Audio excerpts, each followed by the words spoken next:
अस्सलाम वालेकुम students. Last video में हमने देखा कि हेuristics को हम यूज़ करके किस तरह से फेलियर को पहले डिटेक्ट करते हैं। But now it's very important कि अब हम परफॉर्मेंस पे बात करें कि हम किस तरह से परफॉर्मेंस को और बेटर बनाएं। तो परफॉर्मेंस को और बेटर बनाने के लिए हमारे पास फॉरवर्ड चेकिंग है और कंसिस्टेंसी है। तो let's start with forward checking and consistency.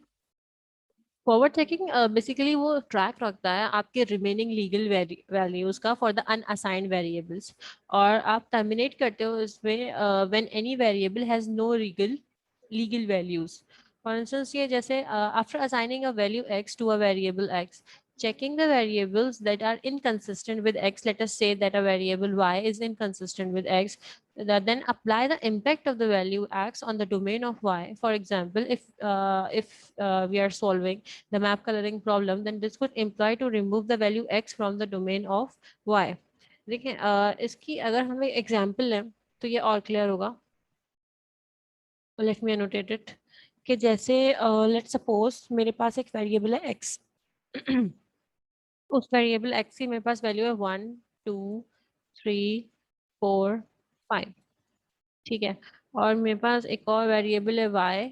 उस वेरिएबल की y की वैल्यूज है 1 4 9 16 25 36। ठीक है। तो यहाँ मुझे अगर एक कंस्ट्रेंट गिवन होगा और वो कंस्ट्रेंट कुछ इस तरह से होगा कि y is equals to X square. ठीक है, ये मेरा कंस्ट्रेंट है। तो अगर x की वैल्यू 1 है तो x की 1 वैल्यू के लिए y की वैल्यू क्या होगी? y की वैल्यू 1 होगी। तो हमने करा क्या कि जो y में जो रिमेनिंग सारी वैल्यूज थी उनको हमने कर दिया कैंसिल और सिर्फ उस वैल्यू को रखा जिसपे ये कंस्ट्रेंट सेटिस्फाई हो रहा था। अगर x की वैल्यू 2 है तो उसके लिए y की वैल्यू मेरे पास सिर्फ और सिर्फ 4 होगी। ठीक है। तो बाकी जो वैल्यूज नहीं मैप हो रही थी, जो इनकंसिस्टेंट थी, उनको मैंने कैंसिल कर दिया। तो यही वो कॉन्सेप्ट है जो हम यूज करेंगे फॉरवर्ड चेकिंग में। और वो कैसे यूज करेंगे, let's take an example of this map colouring problem. ठीक है। I am just let me recall कि मैंने क्या कहा।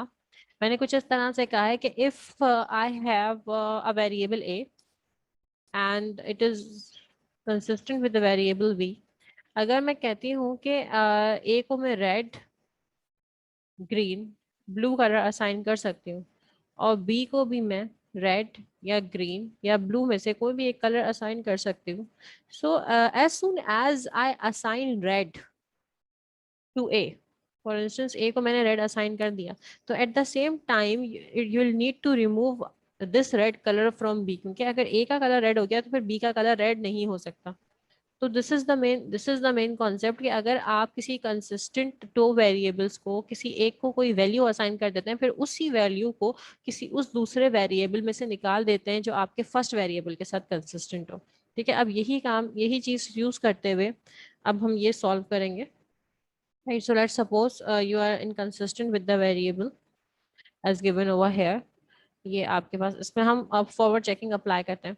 ठीक है। फॉरवर्ड चेकिंग अप्लाई करते हुए यू कैन सी कि यहाँ मैं कह रही हूँ कि मेरे पास ये 5 वेरिएबल्स हैं, 1 2 3 4 5, और इन पांचों के पांचों को इनिशियली मैं इन तीनों में से कोई भी एक कलर असाइन कर सकती हूँ, red green blue, red green blue, red green blue, red green blue and red green blue. अब हम इसको अगर फॉरवर्ड चेक करना शुरू करें तो फॉर इंस्टेंस मैंने 1 को रेड असाइन कर दिया। ठीक है। तो यहाँ 1 इंटायरली रेड हो गया। अब 2 के पास भी 3 ऑप्शन है, 3 के पास, 4 के पास, 5 के पास।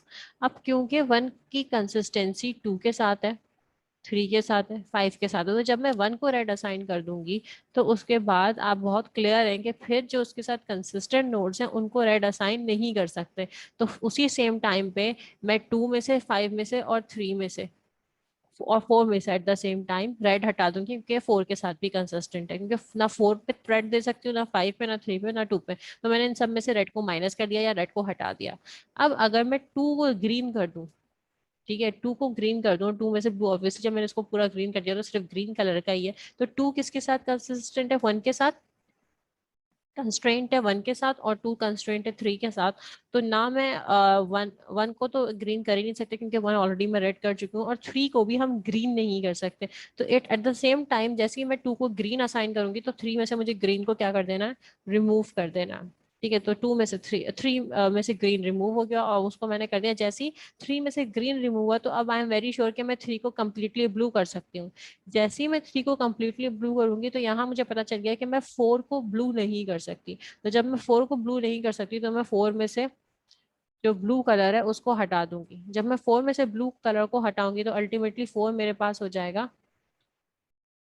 ग्रीन। ठीक है, अब मेरे पास 5 के लिए सिर्फ और सिर्फ दो ऑप्शन है, या तो ग्रीन या फिर ब्लू। ठीक है, तो मैंने 5 को क्या असाइन कर दिया, ग्रीन, क्योंकि 4 था तो मैं 5 को क्या असाइन कर दूंगी, ब्लू। तो इस तरह से ये मेरी फॉरवर्ड चेकिंग के थ्रू ये प्रॉब्लम हो गई सॉल्व।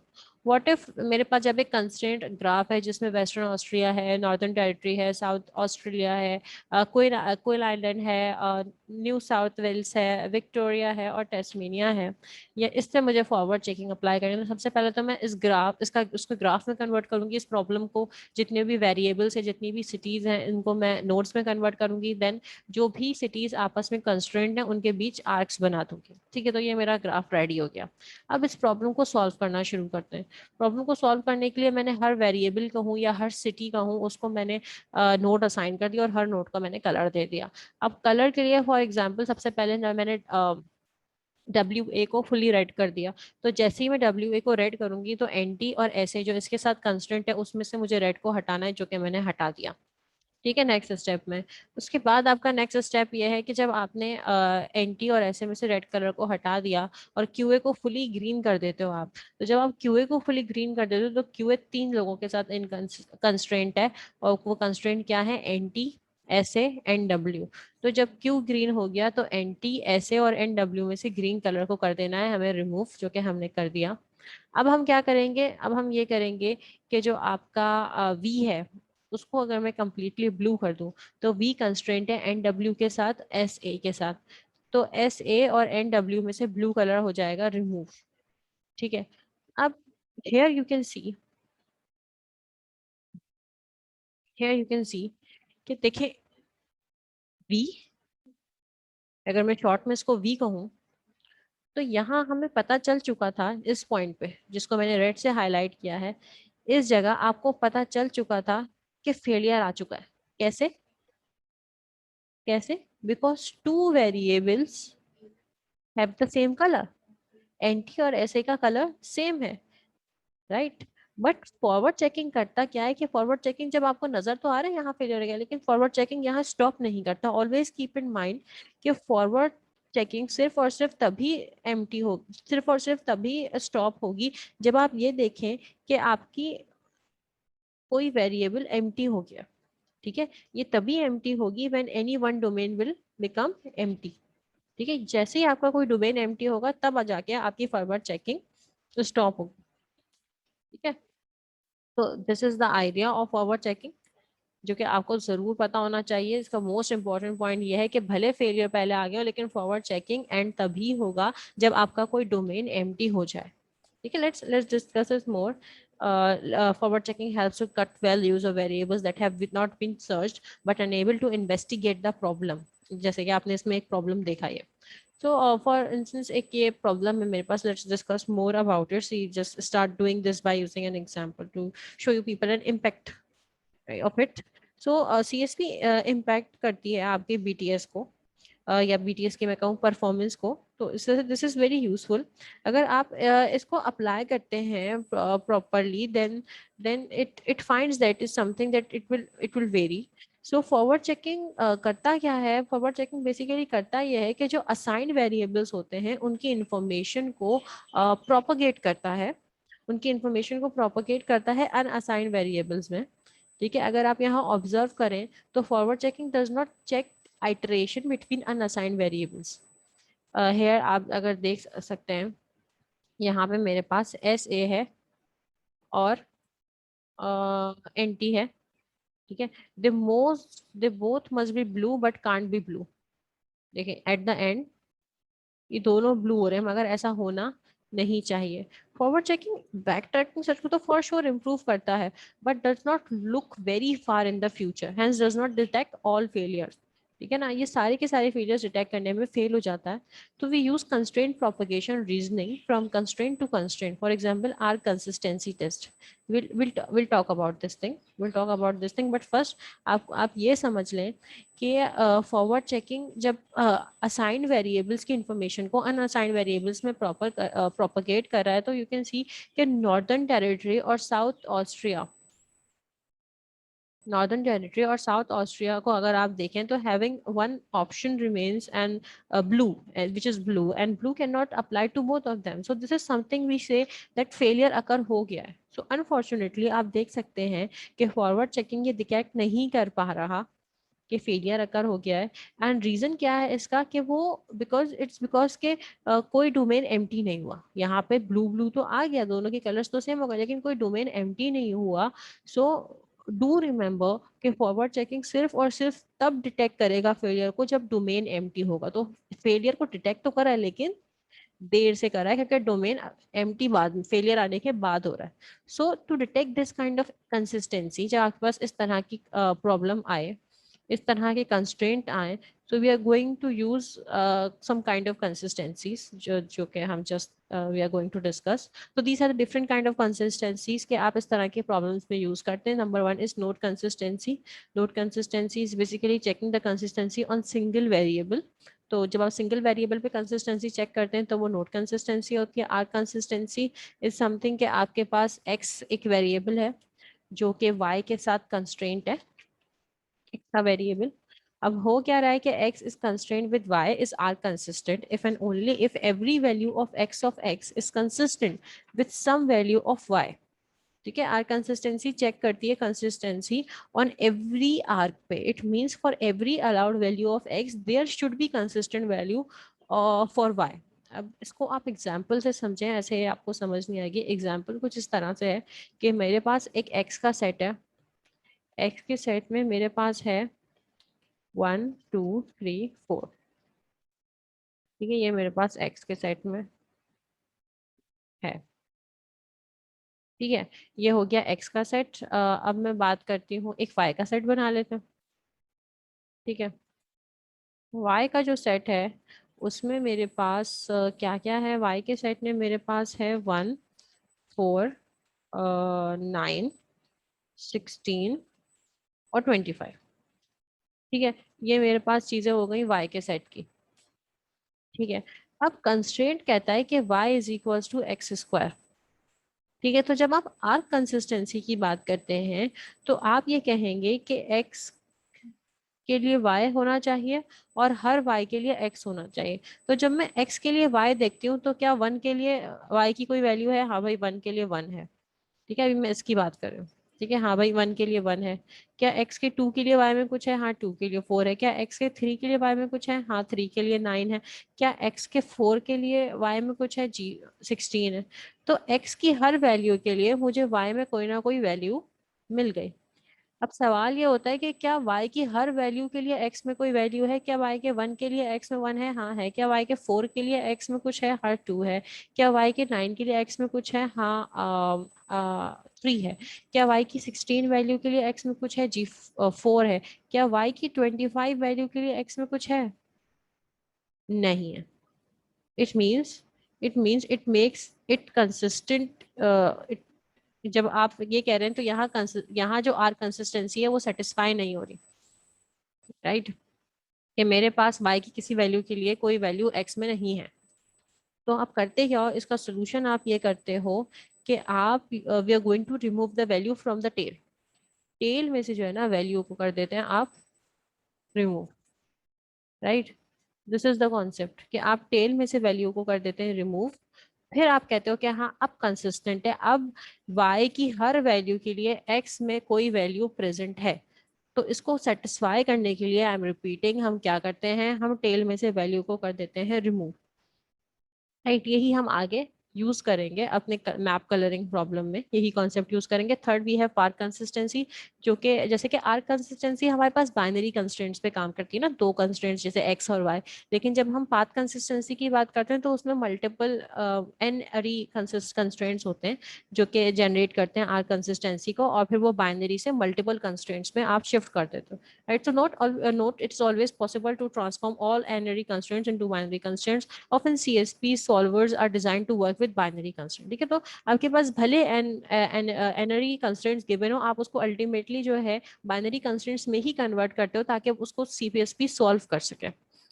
फिर तो ये आपके पास एक एग्जांपल है आर्क कंसिस्टेंसी की, which is the simplest form of propagation makes each arc consistent. जिसमें वो यही कह रहे हैं कि x जो है x कंसिस्टेंट होगा y के साथ, x implies y is consistent if and only if for every value of x there is some allowed value of y, ठीक है, जैसे कि हमने यहाँ अभी पीछे एग्जाम्पल में डिस्कस करा था। तो here in this example you can see कि s है और NSW, let me just zoom it out if possible, yes it's zooming जी। यहाँ आप ये देख सकते हैं कि आपका जो यू कैन सी के SA and NSW are in constraint, क्योंकि जब मैं SA में ब्लू कलर प्लेस करूंगी तो NSW के पास रेड कलर बन जाएगा, ठीक है। बट अगर मैं इसका रिवर्स करूं तो क्या NSW के ब्लू कलर के लिए या NSW के रेड कलर के लिए यहाँ कुछ है? नहीं है ना। बट मैं देखिए ना, अगर मैं रिवर्स करूँ तो तो देखें कि ऐसा नहीं है कि NSW के पास रेड है तो ऐसे के पास उसका ब्लू हो, ठीक है। या इसको ऐसे देखें कि अगर NSW को मैं इसके ब्लू पे मैप करूं तो ब्लू तो है, लेकिन इस ब्लू के लिए क्या है यहाँ पे? नहीं है ना। तो अब आप करेंगे क्या, इसका सोल्यूशन क्या है? इसका सोल्यूशन अभी में हमने बताया, इसका सोल्यूशन हमने क्या बताया है कि अगर यू कैन सी के NSW में ब्लू रखें तो उसके लिए ऐसे में कुछ नहीं है। तो लॉजिक से हमें क्या पता चलता है कि हम इस वेरिएबल को टेल में से क्या कर दें, टेल में से क्या कर दें, हटा दें, रिमूव कर दें, ठीक है। तो हम टेल में से इसको कर देंगे रिमूव। तो इस तरह अब ये कंसिस्टेंस हो गया, SA कंसिस्टेंट हो गया NSW के साथ, कि NSW के रेड के लिए ऐसे में ब्लू है और ऐसे के ब्लू के लिए ये रिवर्सेबल हो गया, ऐसे के ब्लू के लिए NSW में रेड है। तो यहाँ से ब्लू मैंने क्या कर दिया, रिमूव कर दिया। अब बात करते हैं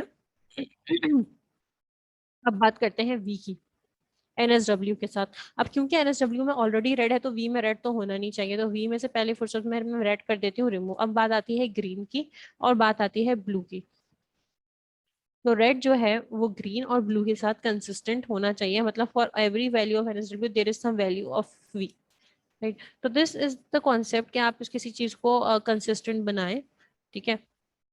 ये मेन आइडिया है इसका, कि अगर कंसिस्टेंट नहीं है तो आप टेल में से फिर रिमूव कर दें ताकि वो अल्टीमेटली कंसिस्टेंट बन जाए, right. Moving forward, this is the main algorithm of our consistency. So यहाँ if you take a look at every arc, यहाँ पे ये mainly वो जो बात कहना चाह रहे हैं, जो मेन आइडिया है इस algorithm का, वो ये है कि if you take a look at every arc and you revise that arc, अगर उसमें कोई चीज इनकंसिस्टेंट आ रही है तो, राइट, तो नेबर्स में से आप वो वाली वैल्यू हटा देते हैं अगर कोई चीज इनकंसिस्टेंट होती है तो, ठीक है। सिंपली आपको ये काम करना है कि आपको रिवाइज करना है, इनकंसिस्टेंसी आ रही है तो नेबर में से वो चीज नेबर की टेल में से रिमूव कर देंगे, ठीक है। Now complexity of AC4, obviously it is not bad, it is not bad.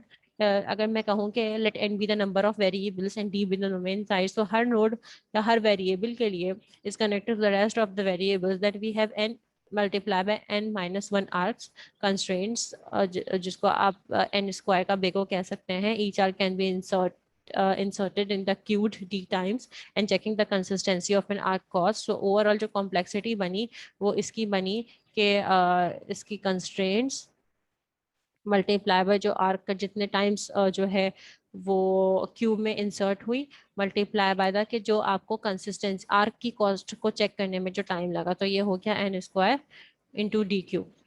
ठीक है, तो ये कॉम्प्लेक्सिटी इस, जितना ज्यादा स्पीड से आपका काम हो रहा है और आप फेलियर को पहले डिटेक्ट कर रहे हैं और आप जल्दी अपने कंक्लूजन तक पहुंच रहे हैं, तो it is not bad, it is not bad, right. So back tracking with inference में बिल्कुल बैक ट्रैकिंग का वही कॉन्सेप्ट है, फर्क सिर्फ इतना है इसमें कि इसमें जो आपके पास ये लाइन ऐड हुई है कि यहाँ पर आप इन्फेरेंस को चेक कर रहे हैं कि आपके पास सीएसवी में जो भी वेरिएबल्स, जो भी वैल्यूज, जो भी कंस्ट्रेंट्स गिवन थे, उनकी बेसिस पे आप इन्फर कर रहे हैं, उसकी बेसिस पे आप डिसाइड कर रहे हो। ठीक है, इसकी हम एक एग्जांपल करते हैं इसके बाद। देखें, जैसे अब इसको ऐसे समझें कि आपके पास ये एक AC3 एल्गोरिदम है। ठीक है, AC3 एल्गोरिदम में कंस्ट्रेंट क्या है कि the arc do not have the same value. ठीक है, कुछ पर्टिकुलर आर्क्स हैं जिनकी वैल्यू सेम नहीं होगी। अब वो कैसे, ये एग्जांपल हम इससे पहले भी कर चुके हैं।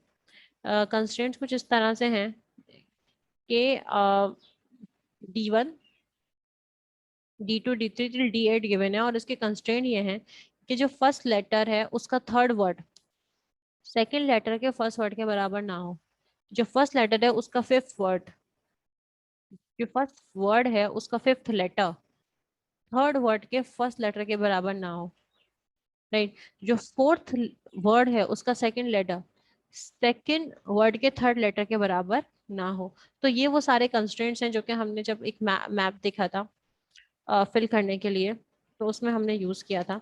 तो यहाँ आप देखें कि डी वन की वैल्यू अगर होसिस है, तो उसका इस फर्स्ट वर्ड का थर्ड लेटर D2 के फर्स्ट D2 की वैल्यू के बराबर ना हो। ठीक है, तो ऐसा ही है, इसके बराबर ये नहीं है। D1 और D2 को जब आप कंपेयर करेंगे इससे, इस कंस्ट्रेंट से, तो ये सेटिस्फाई नहीं हो रहा, तो आप इसको D1 और D2 को हटा देंगे। ठीक है, क्योंकि वो सेटिस्फाई नहीं हो रहा कि मेरा डी वन का तो थर्ड है, वो D2 के फर्स्ट से मैच नहीं हो रहा। ठीक है, बिल्कुल उसी तरह मैं अब आगे बढ़ूंगी कि जो D1 का फिफ्थ है वो थर्ड के वन से मैच नहीं होना चाहिए। ठीक है, फिर ये D1 D3 पे आएंगे, हम D1 D3 पे मैच नहीं कर रहा।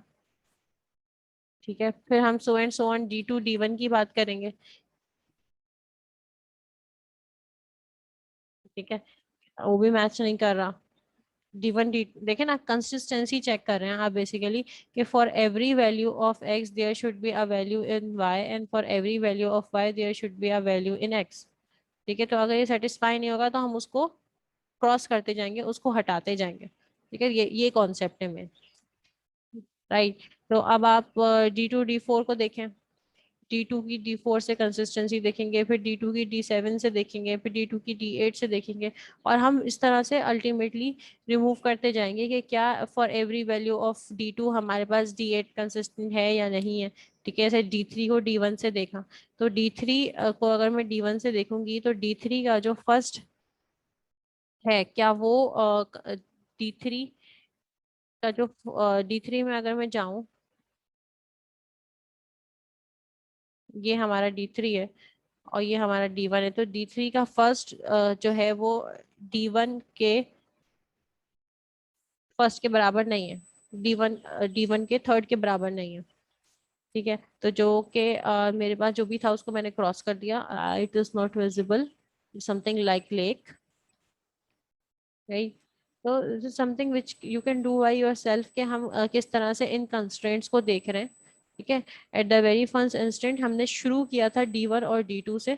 D1 और D2 क्या है, आपको ग्राफ में नजर आ रहा है, ग्राफ में आपको नजर आ रहा है कि D1 और D2 ये हैं। ठीक है, हमने यहाँ से शुरू किया था और हमने ये कहा था कि D1 का जो थर्ड है वो D2 के फर्स्ट के बराबर, D1 का जो फर्स्ट वर्ड है उसका थर्ड लेटर D2 के सेकंड वर्ड के फर्स्ट लेटर के बराबर ना हो, राइट। तो आपको यही चेक हर उसके लिए अप्लाई करना है और करते जाना है आर कंसिस्टेंसी को देखते हुए ठीक है। और अगर नहीं मैच कर रहा, अगर कंसिस्टेंसी नहीं है, तो उसको आप अल्टीमेटली ये देखेंगे क्रॉस करते जाएंगे, क्रॉस करते जाएंगे और वो आपकी उसमें से फिर रिमूव होता जाएगा।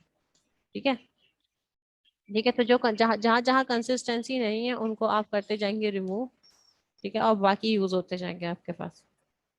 ठीक है, आपकी कंसिस्टेंसी नहीं थी, ये इनको रिमूव कर दिया, करते गए करते गए, जो कंसिस्टेंट नहीं थे उनको रिमूव करते करते हम फाइनली पहुंच जाएंगे अपने बिल्कुल एंड में। ठीक है, ये हम रिमूव करते करते यहाँ अगर हमारे पास जो रिमेनिंग बचे जो डी कंसिस्टेंट थे वो है D5 D8 से। ठीक है, D6 D8 से, D1 D3 से, D3 D4 से, और D8 D3 से, एज पर these constraints, right. So can we use AC3 for map colouring? Yes we can. हम इसको बिल्कुल इसी चीज को अप्लाई कर सकते हैं मैप कलरिंग पे और इसको सॉल्व कर सकते हैं। दिस इज समथिंग जो कि आप खुद से इजीली कर सकते हैं। ठीक है, as we have discussed this thing over here, तो जो मैच नहीं होगा वहां आप उसको कर देंगे cross, right. So this is the end of this discussion. We're going to continue with how can we take advantage of the problem structure in the next session. Thank you so much for now. Allah Hafiz.